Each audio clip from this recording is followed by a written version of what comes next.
Welcome back to A Fresh Story, the podcast where we have conversations about brave decisions to start over again. I'm Jenny. And I'm Olivia, and we're so glad you're here today.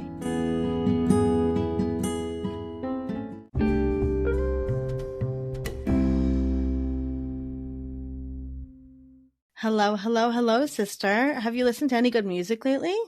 Yes, actually. I was listening to a fascinating album last night. What? It's not where you were getting. I don't know what it's called. Oh, that was helpful. I can tell you the artist is. It's Billy Corgan from the Smashing Pumpkins. Thomas is a big Smashing Pumpkins fan. He did a solo album that's like bluegrass. Oh, weird. I actually think you'd really like it. Okay. And it's really good. And he listened to it while he was making dinner, and I came in and he does a very smart thing, which is that he just plays music in the house. And so he's not like, here, listen to this new music. Yeah. I don't want to be confronted with new music, but I actually knew the songs by the time I understood that I knew the songs. I think it's worth it. I'll get the name from him. But yes, so I did listen to that. Do you, yes. Well, I have a question for you. Do you have music you listen to when you're feeling very depressed? I listened to Happy Days Are Here Again by Barbra Streisand, and then the mashup of Happy Days Are Here Again. And there's another song that Judy Garland sings, and they sing it together, and it makes me cry every time. Is that what you're talking about? Like painful I don't know. music? Like if you're just feeling super low, like I know, like I have certain musicians that I listen to just when I'm feeling really low. Who do you listen to when you're feeling super low? Van Morrison, always. Okay, because it lifts you up? No, it doesn't lift me up. It just like makes me feel something. Okay. Yeah. I listened to Happy Days Are Here Again by Barbra Streisand. I do love that song. Send in the Clowns. Yeah, and no, I don't listen to consistently the same music if I'm feeling sad. I don't think I can listen to music if I'm feeling sad. It cracks me open too much. Yes, you like to hold everything inside. So, well, moving on from that one. One of the albums that I listened to nonstop, I think when I moved back here with Mom and sold the house and I was kind of going through this very transitional phase, I listened to Jane Kramer's album Valley of the Bones almost all day long, just over and over and over again. And not only does Jane's voice is just ethereal and beautiful, but her lyrics are just otherworldly. I always say, like, she just hits a tone and a place that is so magical. And there's something about that specific album. I love all her music. Carnival of Hopes is her other album, which I really, really love. But Valley of the Bones... Which is funny because you would really hate a real carnival. I hate carnivals. I was just thinking about that yesterday. Valley of the Bones is this beautiful album. And it's just so real. And so I've known Jane Kramer I've never actually met her in person, but I've known her from EJ, from my friend EJ, for a long time. And I invited Jane to come on the podcast because she had a really interesting experience with her musical career and relationships, and not romantic relationships, but her band relationships. And so we had a really, really awesome conversation. Jane was also on in season 4 of A Fresh Story talking about her miscarriages. So I think that you'll really love this conversation with Jane. She has a lot of just beautiful nuggets in there. So please enjoy this conversation with Jane Kramer, and please remember to rate, review, and subscribe to A Fresh Story so that we can keep telling fresh start stories.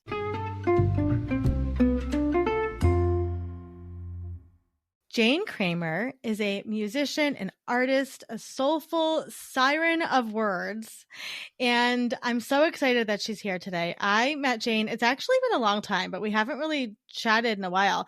I met her through another one of our podcast guests, who is EJ Henderson, and Jane's music has been my go-to, especially very low times. I feel like whenever I'm depressed, I like turn on her albums and just constantly hyperfixate on them and play them in my ear, and they take me to a whole other level.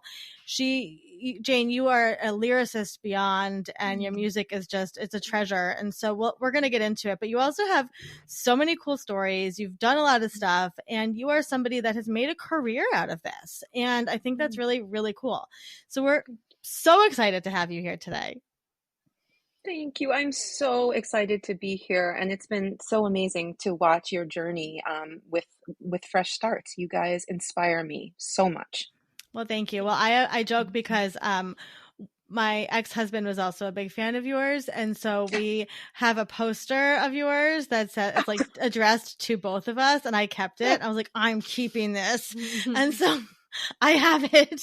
But also Jane, you have beautiful merch too.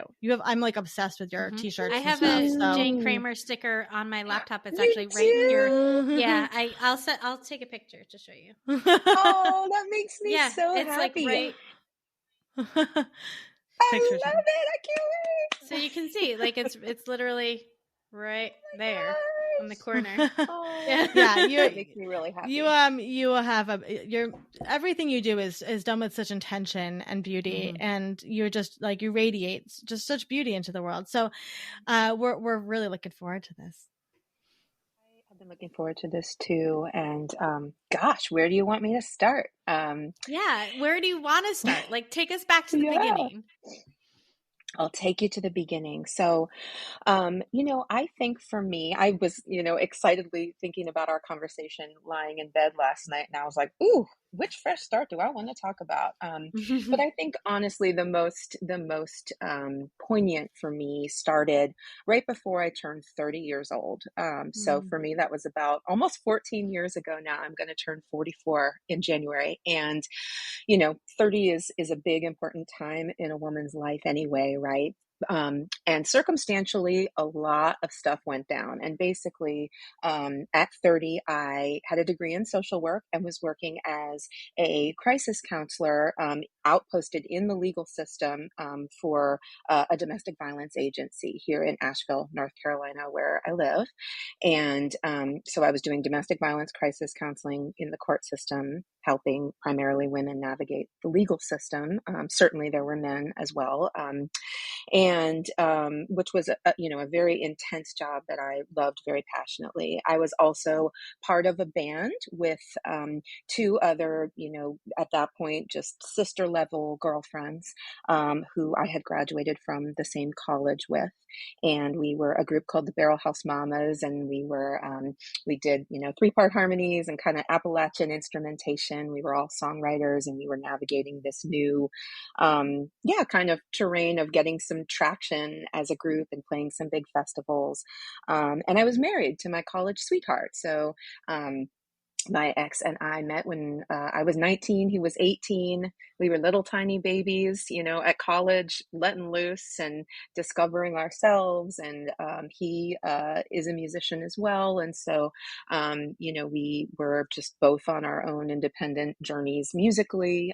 And that was a big piece of our connection, of course. And so basically, of course, things always have there's a continuum, right? So it's like, I think a lot of relationships don't necessarily just fall apart out of the blue. Sometimes we're keyed into the signs that things might be crumbling. Sometimes we're less keyed in. My relationship with my ex, we both have some depression, some of his depression and mental health issues. He, didn't have as many tools for at the time, and I didn't have as many tools as someone who is, by nature a nurturer and a caregiver. And so I think, it was just sort of the perfect storm for a relationship, especially with two young people, to begin to crumble. And we just were growing into the adults we were meant to be. And so basically, all sort of within the same, year period, even though there had been signs and red flags and things happening. The band that I was in, the gals that I had been, working with and in a deep business relationship with and friendship with, basically kicked me out in a really unceremonious, very painful way. There was sort of the classic story of one of the girls' uncles became a manager for us and was bringing in some outside influences that were really just inappropriate and skeezy men trying to tell us how to dress and just stuff that everything in my core, even though I was just in my 20s and didn't have a lot of the sense I do now, I was like, this is not right. So, that happened. My relationship with my husband was completely falling apart and was, very painful. And I got laid off from my social work domestic violence job that I absolutely loved. And one of my dearest friends, who was like a brother, committed suicide, all, Wow. kind of within the same year period, right as I was about to turn 30. Wow. And, I think I look back on that time period as, of course, one of the most painful in my entire existence, but also the most powerful and informative. And honestly, my fresh start, as you can maybe imagine, Asheville, where I live and where I was living at the time was an even smaller town then than it is now. And my identity as I knew it as, a social services worker in the community, the wife to another musician, a member of of a cool girl band, all of a sudden, none of those things existed anymore. And I had a very difficult time trying to reinvent myself here and knowing how to still value myself when all of these external things that I thought defined me no longer existed. And so I did a handful of things. And honestly, I don't think of my fresh start really until what I consider my fresh start to be about 4 years later when I moved back to Asheville. But, when that great crumbling happened, I stopped playing music. I thought, I think I allowed, like many of us do, and I think it's an important part of the, just the decay is an important part maybe of the process of before you rebuild. But I stopped playing music because I felt the rejection, from these women that I trusted so deeply. And I jumped into another relationship with someone that was a really inappropriate choice for me, but it was the complete opposite of the person I was with. And therefore it seemed safe. And I, moved across the country to Portland, Oregon, which is a beautiful place. It's also about as far away as I felt like I could get from North Carolina. And I know it took courage to do that, to say, hey, like I'm in a really dark place here, and I need some distance and some geography and some space to, rebuild and look at myself again and get some tools. But I left in a hurry and left kind of with my tail between my legs, feeling like, well, this life that I invested so much in was an epic failure, so it wasn't necessarily a very like calculated and, proud, important, empowering. Yes. Thank you. That's the word I'm looking for. Of course I'm glad I did it, but, so, I think one of the really important things that happened to me in, giving myself the geographical distance that I felt like I needed, was that I then had the quiet and the solitude to be forced to sit with myself. I also started therapy, which to me, and I know you guys have talked about that, and you're such wonderful proponents of, taking care of your mental health, both of you individually and in this podcast, which I so admire and agree with. So I found a great therapist in Portland, and eventually found my way back to songwriting, and realized that if nothing else, that was going to be the thing that saved me. Thank God you did. Thank you. Thank you. Because you saved other people. So, I mean, it's like a very, Olivia and I always say, like, when you tell your story, you don't know whose roadmap you're making. And it's very like one-to-one. It's very obvious with your music, music is so important, and it becomes people's sort of lifeline so often. My sister, for example, it becomes my sister's lifeline. Well, I want to go back a little bit. I love all of that. Yeah. So you grew up where? I grew up outside Philadelphia, and also inside Philadelphia. My parents divorced when I was 16, and my dad moved to the city. So I spent quite a bit of time in the city. But yeah, Philadelphia, up north. Okay. And was music always part of your life? It was, yes.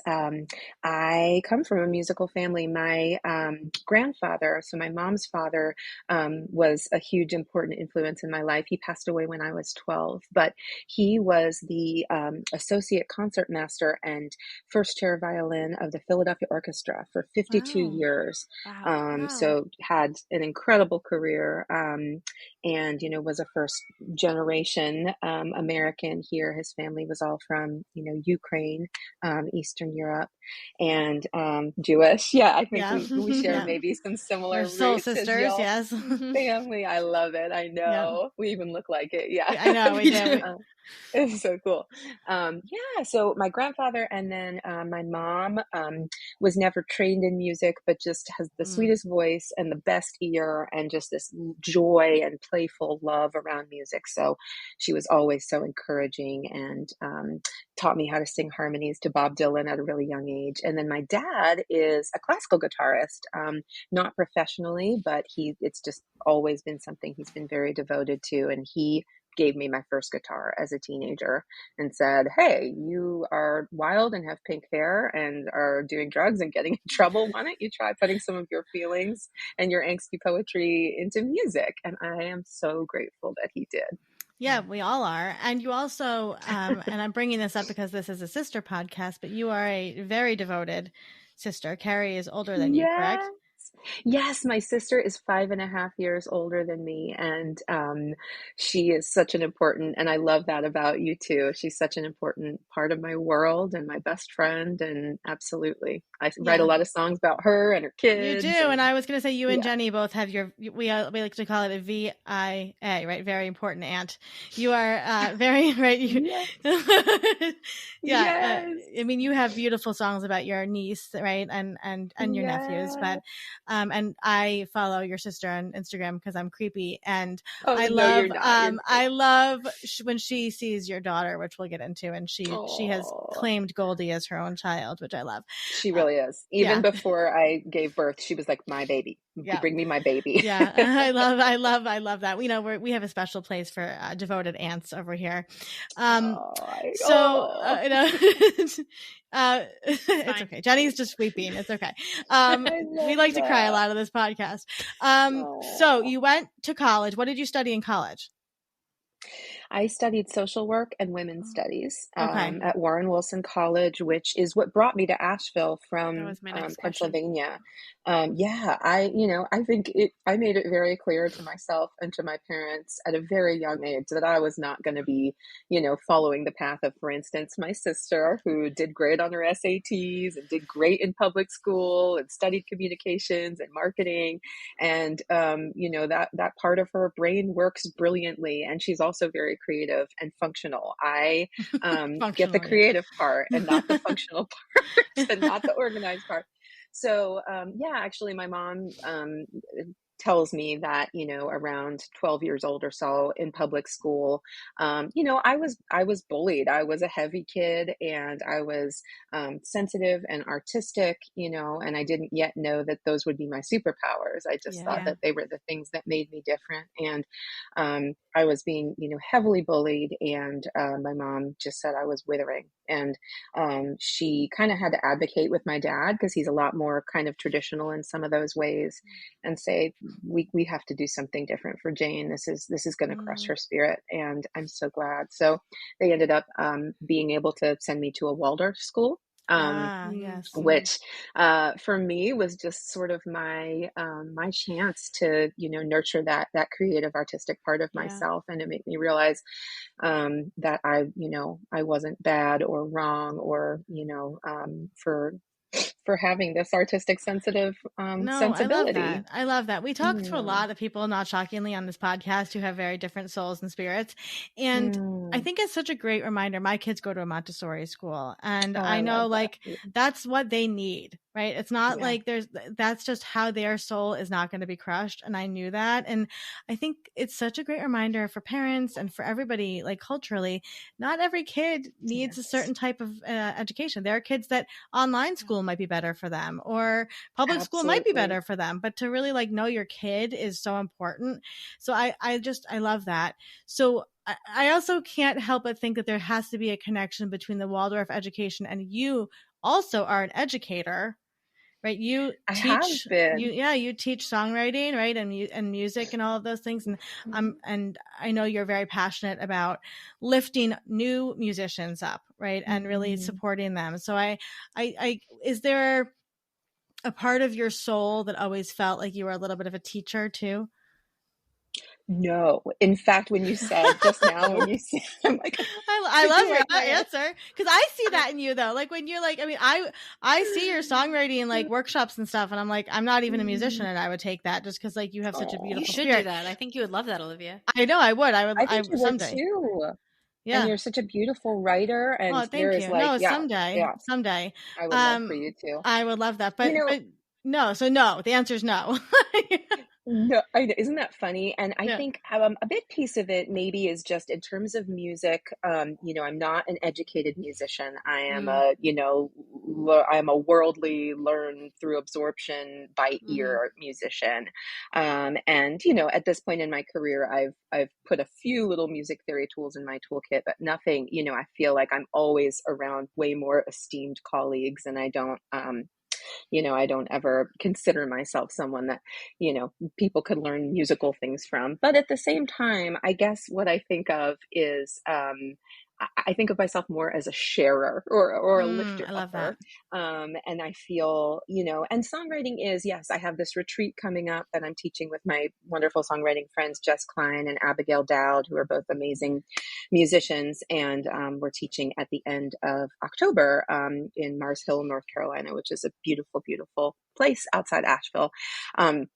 And, I do, of course, I feel, nervous about it, but I think songwriting at this point in my life, I'm like, okay, I think I can feel I think okay so, Jane. Yes. I would think so. We'll get into that.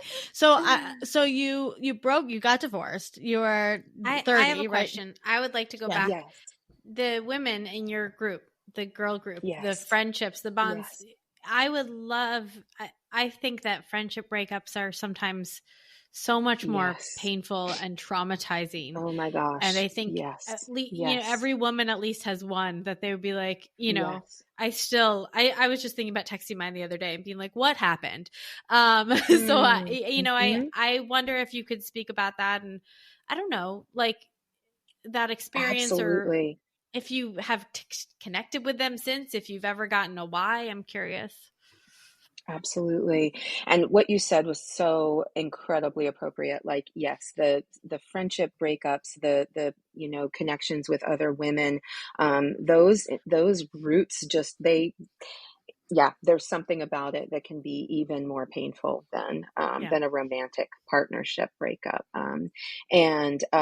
I think particularly with this one, it was painful because it was very deceitful from people who I had been, sleeping in hotel beds with across the country and, sharing we shared our most vulnerable, pieces of our hearts through our songwriting. And we grew up together, in so many ways. It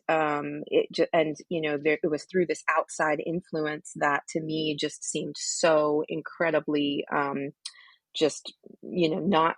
to the core of what our values were as friends and as a musical entity. So it was like a gut punch, and I am still working through it, and I can't tell you how many just dreams and all kinds of just my psyche continually trying to process it, digest it, make it okay. One of the girls in the group, there was always a little more friction with. There was always a little more, we had some stuff. I think she had some elements of my character that felt threatening to her. And she was just kind of gone. She was just kind of like, I'm out and I have nothing to apologize for, and that's it. And so that, for me, that friendship was it was a death that I grieved, and it was gone, The other woman in the group was, incredibly remorseful and worked hard to at least express, that she was sorry and that she, was aware of how, she took some accountability, and that was, that helped a little bit, but, it's been 13 or so years. And, we've had an awkward coffee. I've, a time or two over the years. But, the repair wasn't significant enough to, and they continued on as their own group.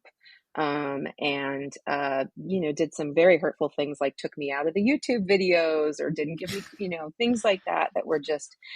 One thing I did do for myself from that, though, was in the liquidating of our band account, we were like 2 weeks from recording our second album when they pulled the rug out. And so there was money in the account. I didn't get a chance to be part of how we liquidated it. I just got a certified mail check, but I took that money and I went to Italy. And that was also when I was, separating, thank you, from my husband. And so I went to Italy and I pray loved. And that was a nice kind of step in just being alone for the first time and feeling that aloneness, and, just trying to allow myself to experience some pleasure and some joy again. Yeah. It's interesting. I can't help but think that they were incredibly jealous of you, I would assume, right? I mean, Jenny and I talk a lot. So Jenny's married to a musician now as well. And I was married, as you know, to a musician, and they're very different types of musicians in that one comes from the soul and one comes from a lot of the hands. Right? I mean, I think automatoning, right? And so you are the type of musician that which is why I think it's hard for you to think of yourself as a teacher, is because you can't replicate what you do. Right? It comes from so deep in your soul and from an ethereal place that is you can't speak about it. Right? And that's why your music touches people in the way that it does. When you're in a group with somebody like you want them out, right? You don't want that person in.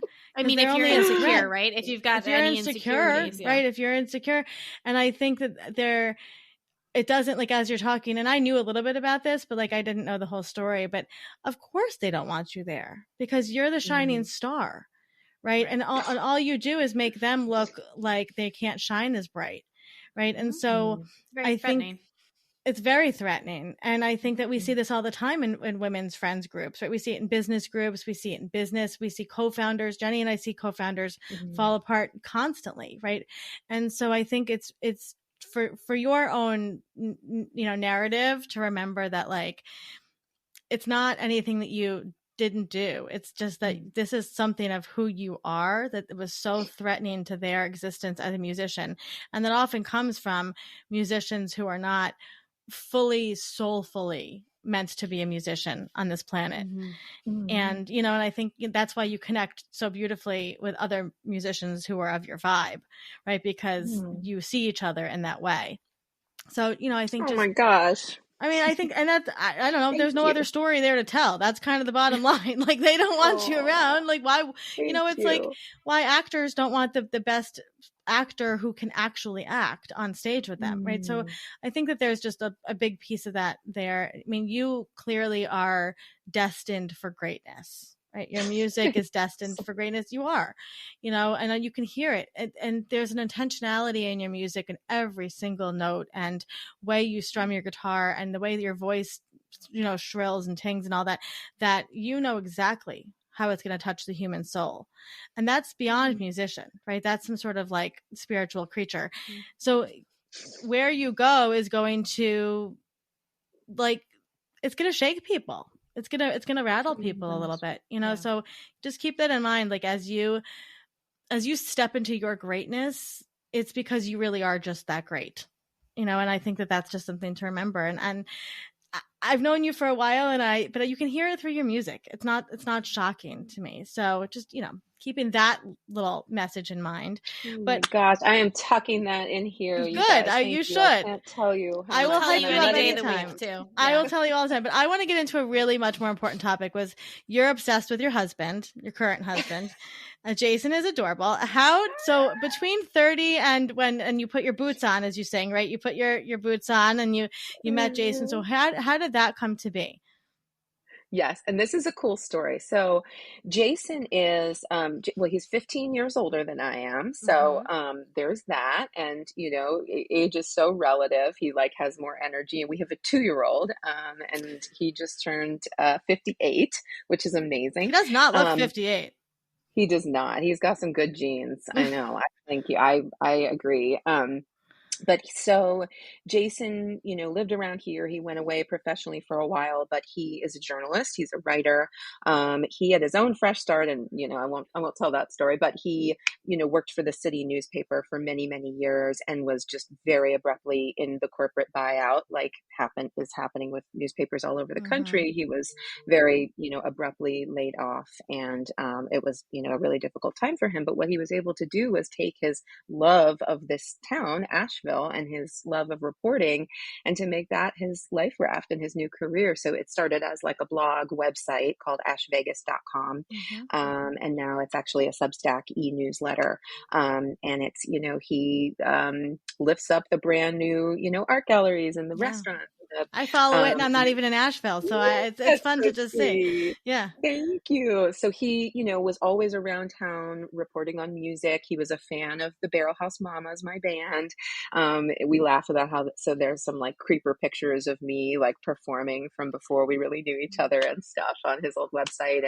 And but yeah, so he, I knew of him just very peripherally. And I knew that his website was an important voice in this town that broke my heart. This town, the first time broke my heart. And when I knew I had to leave, I had written a song, and I didn't, I wasn't doing a ton of songwriting then, but I wrote a song just sort of about, I guess it was just my voice wanting to come out. And I feel like a lot of my songs, and maybe in other musicians or artists you've spoken with or interviewed, or even in your own writing, sometimes I will speak what my, what my life, what am I trying to say? What advice my life needs to follow. It's like this deep inner, more confident knowing than this self will come out. Mm-hmm. Sometimes it will forecast what's going to happen in my life. Sometimes it'll be like, well, this is what you really need to be doing, girl. Sometimes. So it was a song, that kind of just spoke to that. And, I felt called to share it with Ash Vegas. So I didn't really know him, but I emailed him. And this was back in probably like 2011 or something. And I just said, hey, I'm leaving town. Some really horrible personal things have collapsed and I'm out, but would you want to share this song? And he wrote back and just said, oh my gosh, Jane, like, I hope you know what an important part of the musical story of Asheville you've been, and we'll be sad to miss you. And of course, I'm going to share this song. And it was very sweet, and I felt like this tender connection with him, even though I didn't know him. And so, yeah, I did. I went my separate way. I moved out to Portland. I wanted nothing to do with music. I sat on the computer and looked at how these two girls that broke my heart were excelling with their music, and had to do some self-care unfollowing, which I'm glad I did. Yeah. We all have to do that sometimes. But I ended up going on to record my first solo album out in Portland. And one thing I will say, when you were giving me your beautiful, beautiful, just complete lovely affirmation about my music, I do honestly, looking back, it sounds contrived, but I don't mean it to be. I do have gratitude to those girls for kicking me the hell out, because I don't think I ever would have become the songwriter or the performer that I am, because I knew that my space in that group, I could only take up a very small certain amount. Yeah. And we didn't do a whole lot of my songs because they wanted to do theirs. And so I didn't have to know how to be a solo performer and carry a room with just me and my guitar. And, anyway, so I think when I finally was able to step into that space and say, hey, it's just me, and I can, let go of this thing that has saved my life and showed me it's saved my life over and over and over again. And, might help save other people's lives too, if they're in as dark a night of their soul as I've been. I can let it go, or I can just just freaking do it. And so yeah, I wrote my first solo album. I recorded it. I realized I didn't have a ton of friends in Portland. I had a few. I'm just looking at Spotify and your album. That's why I'm looking at my phone, because I want to pull up Oh certain song yes, titles. Because now we're going to get a rainbow coming in on you, Lulu. I know. I keep having it all week on my neck. One of our experts said it was. I have things to say. It's my throat chakra. It's happened all week to me. I believe it. Okay, so Carnival of Break and Bloom. That's your first. That was the first album. That was the first one, yes, that I recorded in Portland, and I decided that I wasn't ready to move back to Asheville, but I wanted to come back to release the album, hoping that I could just have a little taste of some kind of restoration after leaving, and feeling a little bit of shaky courage, like, hey, I left, but I'm still here. I'm writing songs again. Here's me, performing in this braver, different capacity. And when I came back on a visit to do the album release show and release the album, I thought, well, I need publicity, and if I want anybody to know, then I gotta meet with Ash Vegas. And so we had just we had a coffee, and I felt this instant, incredible, just kindred connection, and I didn't even know what it was, and I didn't know if he was married or I didn't know, but I felt a deep important connection. I was so hoping he'd come to the release show. He didn't come, which I found out later he did have a good excuse for, but but I just it was one of those conversations where obviously I felt safe enough to just get real and tell him the real stuff. And he was engaged and asked really thoughtful questions, and he's a did journalist. A beautiful write-up, because he's a journalist. There's that. But that experience, and we went our separate ways for 2 or 3 more years. Wow. And I recorded the real When Harry Met Sally thing going on here. Yes. And then so when a few more years passed, I went back to Portland, started feeling like it's time to move back to my mountains. Like I don't get to kick myself out of this town. It's not finished with me yet. And the more healing I did, the more therapy I did, the more deeply I dug into or stepped into the empowerment of my own songwriting. I realized, that Portland's a beautiful place, but I didn't want to be there. I wanted to be back in Asheville and to claim my place there, and to not give up on the, however many 12, 13 years I had already spent investing in a community there, and making a musical place for myself there. So I went back to record my Carnival of Hopes album, and worked with a lovely group of Asheville musicians, some of which I hadn't met yet. I just hired them for the album, and then they kind of later became my band.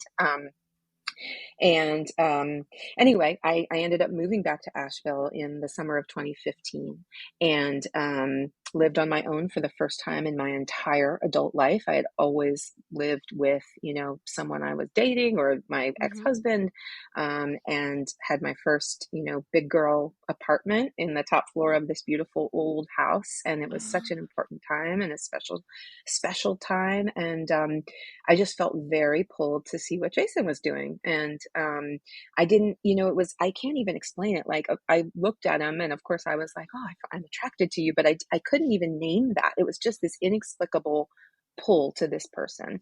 And so I reached out to him, and I just said, hey, I'm living in town again. Would you like to get together? And he was like, hell yeah, I would, Jane Kramer. And we met, and the rest was history. So yeah. What this is not about Jason. This is about Asheville. Like, that's okay. What is it about Asheville? Is it the town? Like, what draws you back? I mean, it's amazing that you would go back there, because that's not where your family is. It's not where my family is. No. And, I don't know if you all feel this way about certain places or a place, but it just feels like my dirt. There is just this inexplicable, like, connection I feel. I think some of it is, of course, like the town, which is obvious. It's changed a whole lot here and grown a whole lot, for better and worse over the last few years. But it's the mountains. It's just something, natural and spiritual about the natural beauty of this place. And I think it's also, the music and the heritage of these mountains, although it's not exactly the one I grew up with. I found my musical identity here, both because of the music of Appalachia and just because of, the natural, magical, mystical juju of this place. And so I can't always even name it, but it's home. It's home way more than Pennsylvania ever was. It vibes with you. And it vibes with me. Yeah. And I was determined to vibe with it. It just took me a minute. I'm looking at your album. So do you have a question, Jenny? No. Oh, see, your music started playing. You have a beautiful song. I want to close out the Jason story before you move into more. Oh yeah. The song "Wedding Vows," right, which is from Valley of the Bones, is I send to everybody getting married because it's like my favorite song. Jenny's gonna start crying again, and it's. I would love for you just to tell us, like, what is it about Jason? Like, what makes him that special person that you're so excited to spend the rest of your life with? Oh, I love that question. I think it's a lot of things. I think he has the words. He has the most compassionate, just inquisitive soul of anyone I've ever met. And he has the words to express that, which up until him, I hadn't been with anyone that had that level of emotional intelligence and spiritual generosity. And from the very beginning, he pushed me. On our very first date, he said, I had sent him, we had like a little bit of email, it's like, get to my heart through your sexy words. And so I didn't actually mean sexy words. I just meant I find words sexy. I mean, words are sexy. Yes. Yeah. But I had sent him my album because Carnival of Hopes I was getting ready to release it. And, that's a big way to get to know me, right? Listen to my music. And, he sent some really just beautiful, thoughtful, responses to songs and shared, some vulnerable experiences of his own that the songs evoked. But on our very first date, he said, okay, Jane, Carnival of Hopes, why are we calling it this? Or he didn't say we, but he said, why are you calling, where is that album title from?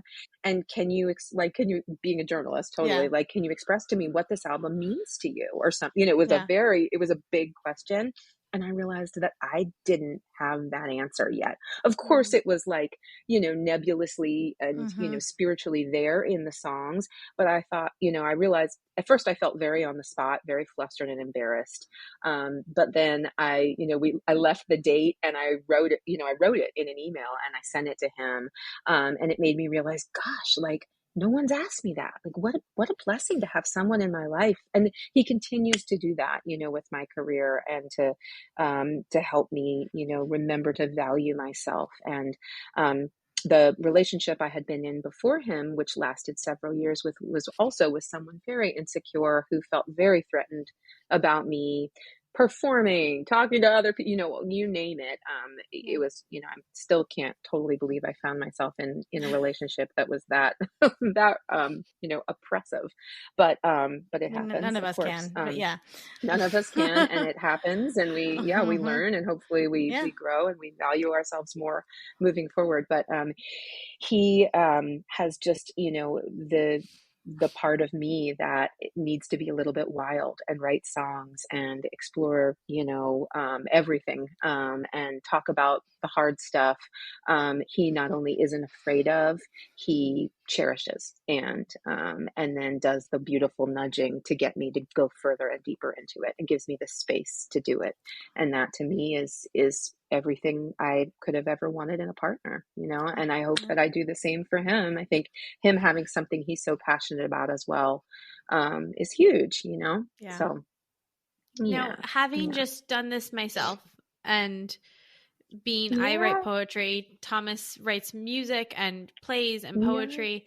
How hard was it for you to write your actual wedding vows? Because it was very, very difficult for me to yes. I couldn't go on forever. How hard was it for you? Totally. Oh my gosh, it was so hard. And I don't know about you, but I am a last minuter. I am like, let's get this done at 4:00 in the morning, That's when my I'm supposed to be husband.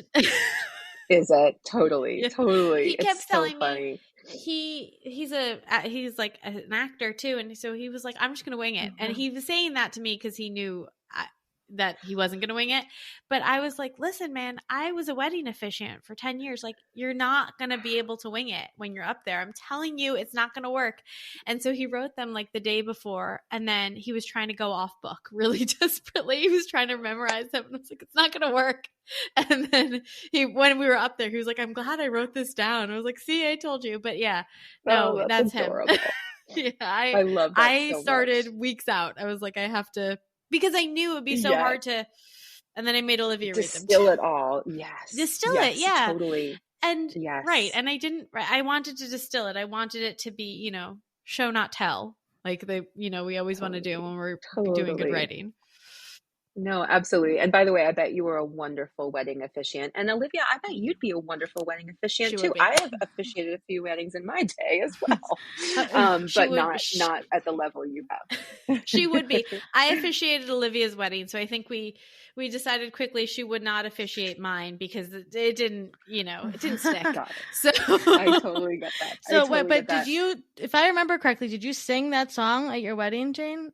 I did, as my wedding vows. And honestly, for me, I think because distilling it was going to be so hard, I was like, well, then I'll have to just confine myself to the form of a song. Yeah. But I was so, all the songs I write feel, important to me, or like I put a lot of pressure on myself to get them right and to say the thing just right. But this song felt extra important. And so I was literally like, we had a wonderful small, wedding at our friend's farm. And I was so glad that I was able to be present. I wasn't the first time around. The first wedding for me in my 20s, I didn't have a very good time. And there's a lot that can be read into that, right? But if you get the chance to do it over and it's, and it feels good, then that's great. And I had a great time the second time, but I was very consumed with the darn song and getting it right up until the last moment. And I did play it. How did you not sob through the whole thing? I was sobbing through my vows. It was just the two of us, and I was like, could not keep it together. I was just looking at the lyrics of the song, and I started crying. Oh, that's so sweet. That's beautiful. I think my crier, and I am a crier too, but my crier turns off when I'm nervous. Okay. Well, that's good. Shuts off. So I'm just like, and maybe that's just like a survival thing too, so that I can perform. But of course, the second it was all done, or I think the morning after our wedding, when I was just so incredibly moved by, the friends and the family and the beauty of it all and the way everyone pitched in, that's when I ugly cried for 2 hours. But getting through the song felt okay. Although I did definitely tear up. I think when I finished the song, and we had everyone kind of stand around us in a circle at this pond, it was very hippie and very sweet, very us. And, the song, I hadn't even finished it yet. And I guess my thing was I'll keep writing this as we keep being us, and eventually I did want to record it. So I did finish it. I hadn't written the second verse yet. I don't think I love the little boy in you. He makes a patient model airplane verse. I don't think I had finished that yet, but I did have the chorus and the first verse and stuff. But, I think when I finished, people were like, "Oh, she wrote a song. What's he gonna do?"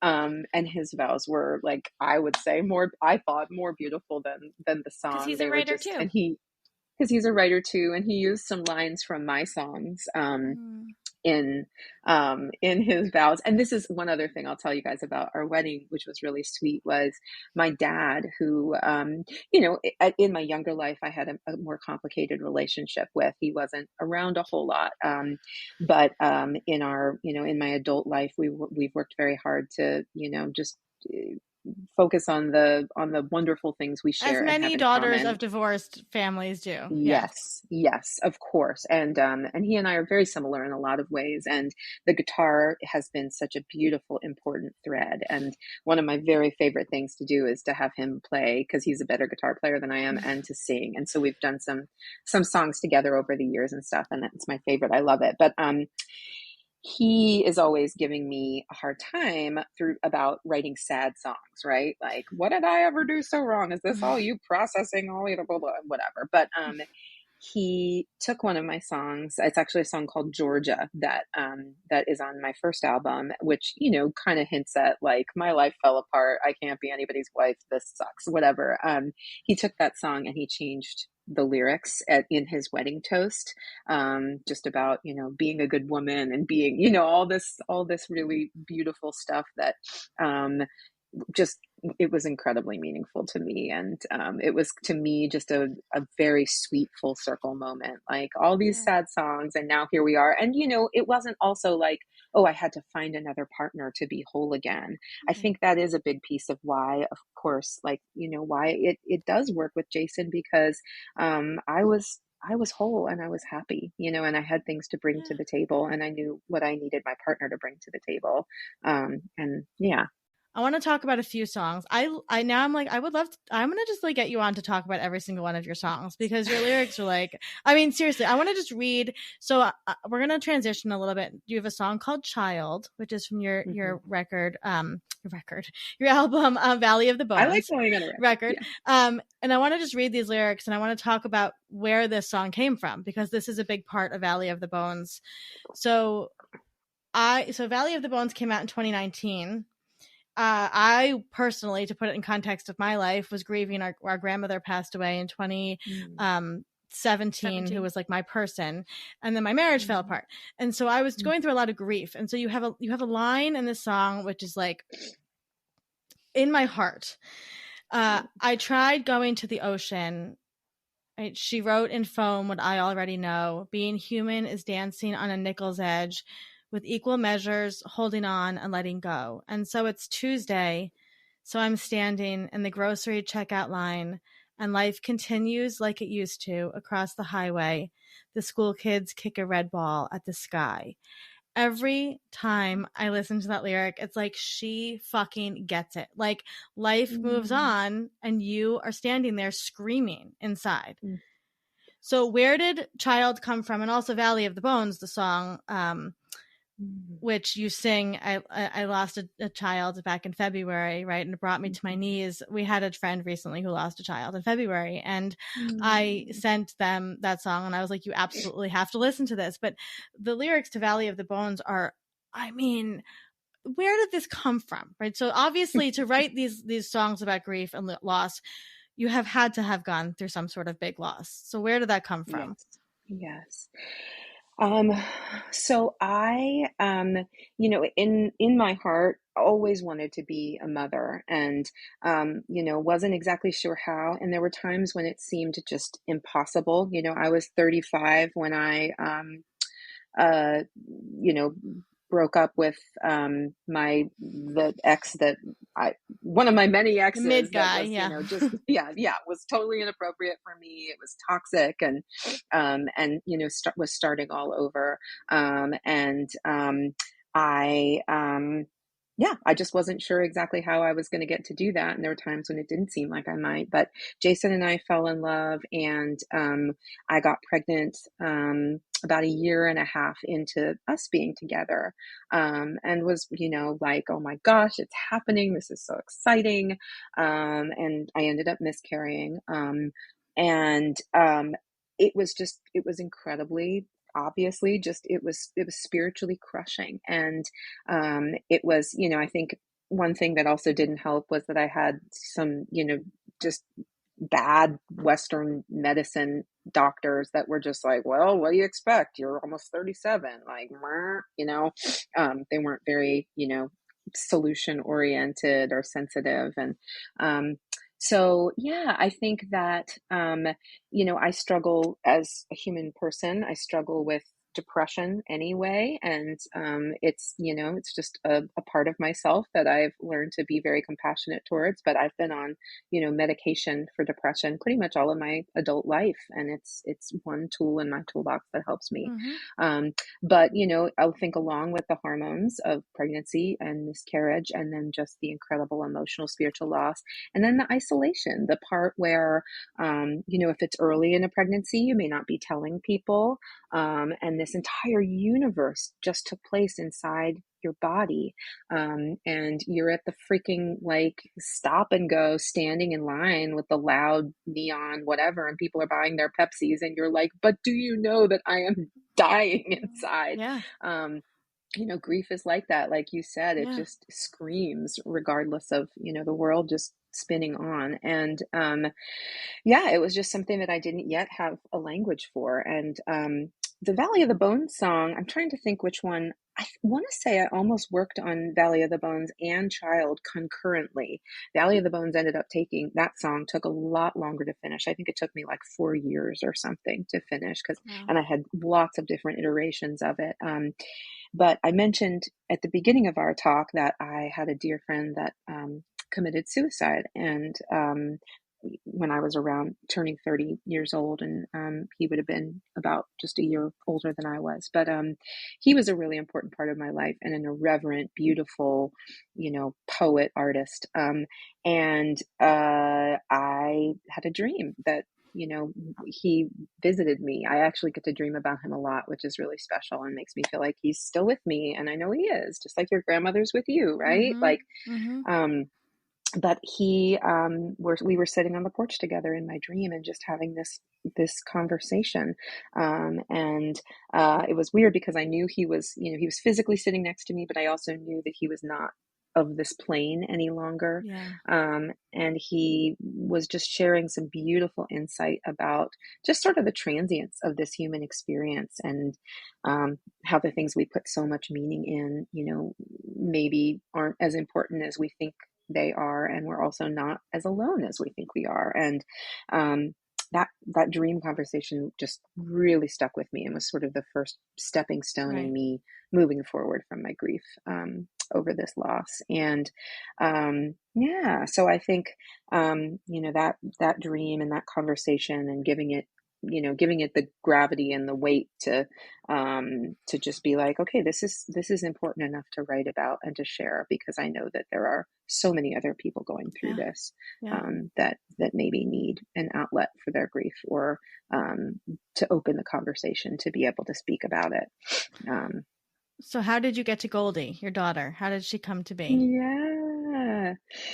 So let's see. I had so it's interesting. I had 2 February miscarriages. I had another miscarriage a few years later, also in February, right as the world was shutting down for the pandemic. Wow. And at that point, I was 40, and also I've had some crummy doctors. And so I also had a doctor that, was just very unhelpful, very apathetic, and very biased about my age. But something really deep inside me knew, like, no, I really do think that I can do this. I do think I can get pregnant. I do think I can have a baby. And everyone's journey is different. And I have so much compassion for people who, despite their best efforts and their deepest desires, can't conceive naturally or bring a pregnancy to term. That's so common. And I still don't know why I was blessed to be able to do this, but the world was shutting down. My doctor said,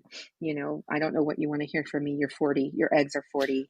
You could try a fertility clinic, but they won't even work with you with your own embryo, So the pandemic wasn't exactly a time to like go visit new doctors' offices and stuff. So I felt deeply broken. I had already written Valley of the Bones and Child. I was like, great, I already wrote the freaking songs, and I guess I can use them to console myself, or I can learn from my own wisdom, but all I want to do is write another song about it, and I'm not even going to be able to write a better song. So now I feel like crap, and I can't even write another good song because I already wrote it or whatever. They are amazing songs. That's your expression. I mean, that's the way you process. It's hard when you've already written the song. You don't want to have to live it again. I mean, I just wanted the lyric, "My bed is full of shouting ghosts." Woof, Jane. Like that is not a human lyric. That is something that comes from another world. Thank you. It felt like that. I'm sure we've all felt like we've had beds full of shouting ghosts for various reasons. But so I think I put down trying to get pregnant again for another year. And Jason, of course, was incredibly supportive, and the losses affected him too. And, but he never, put any pressure. And I think, Jason is significantly older than I am. So he was like, if this happens, amazing. We met when he was 50. So, or we, started dating when he was 50. So he was like, I didn't know if this was going to be in the cards for me, and what a huge gift that it is. So, we decided to try again. And it worked.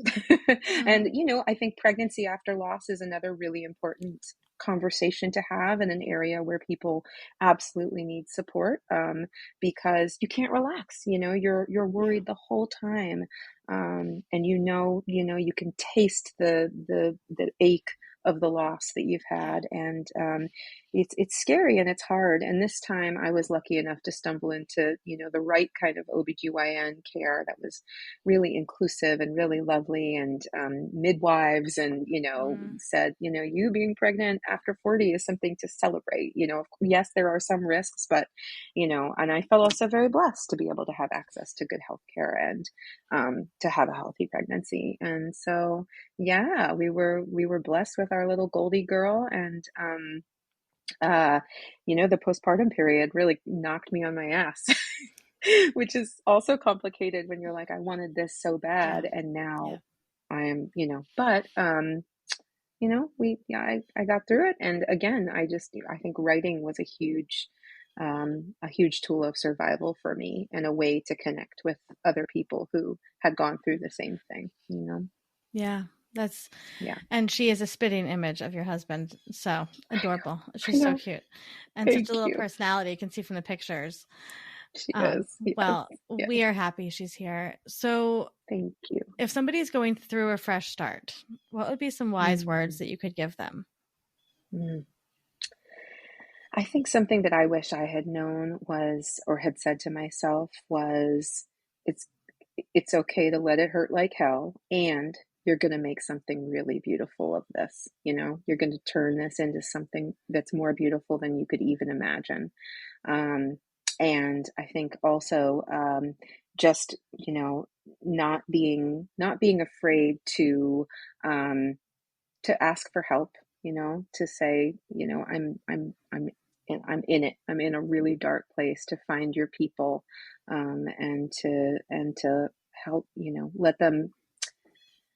let them help hold you up, Yeah, I love that. I love that. And our last question, the hardest one, but you're in Asheville, which is like a huge center of food, right? So yes.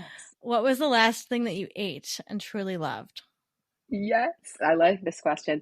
And there is tons of great food here. But this morning I went to this precious bakery that my husband told me about, and I hadn't been there yet, with my daughter. It's called the Rabbit Hole. And it's like surrounded by this beautiful community garden. Goldie loved it. She was running all around. But we had, and it was her first almond croissant. I am such a fan of pastries, and like a good almond croissant with that like gooey filling and the powdered sugar on top. It was like perfectly flaky, and oh my gosh. And it was so fun to watch my daughter experience her very first one. She was like, what is this magic? So that was the most recent wonderful thing I ate. Love that. Isn't that always like that's the part of parenting I feel like nobody talks about? It's like not the big milestones. It's like those stupid little, like, I remember like even like the first time we listened to certain songs together with my kids and stuff, and it's like watching their eyes, light up when Ray Charles plays, and it's like, that's like those moments you bank, right? You just go back to when your kid is screaming at you at 3:00 in the morning, you remember those moments.